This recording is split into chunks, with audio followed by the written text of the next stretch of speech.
Ready flat কিনছেন? তাহলে আগেই যাচাই করুন 5টি গুরুত্বপূর্ণ বিষয়। প্রথমেই দেখতে হবে লোকেশন। স্কুল, কলেজ, হসপিটাল এবং বাজার এবং প্রধান রাস্তা আপনার ফ্ল্যাটটি থেকে কতটা কাছে সেটা কিন্তু আপনাকে যাচাই করে নিতে হবে।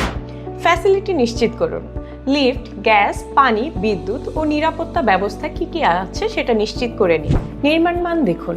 আপনার ফ্ল্যাটে ব্যবহৃত টাইলস এবং ফিটিংসের ফিনিশিংটা এবং কোয়ালিটিটা যাচাই বাছাই করে নেবেন। আইনি কাগজপত্রগুলো যাচাই বাছাই করে নেবেন। রেজিস্ট্রি, হোল্ডিং নাম্বার এবং অনুমোদন ঠিকঠাক মতো আছে কিনা এটা অবশ্যই যাচাই বাছাই করে নেবেন। ফিউচার ভ্যালু, ভবিষ্যতে আপনার এই লোকেশনের দাম বাড়বে কিনা সেটাও কিন্তু যাচাই বাছাই করে নিতে হবে। আপনি যদি বনশ্রীতে ফ্ল্যাট ক্রয়ে আগ্রহী হন তাহলে কিন্তু যোগাযোগ করতে পারেন অ্যালোভিয়াম ল্যান্ডমার্ক লিমিটেডের সাথে।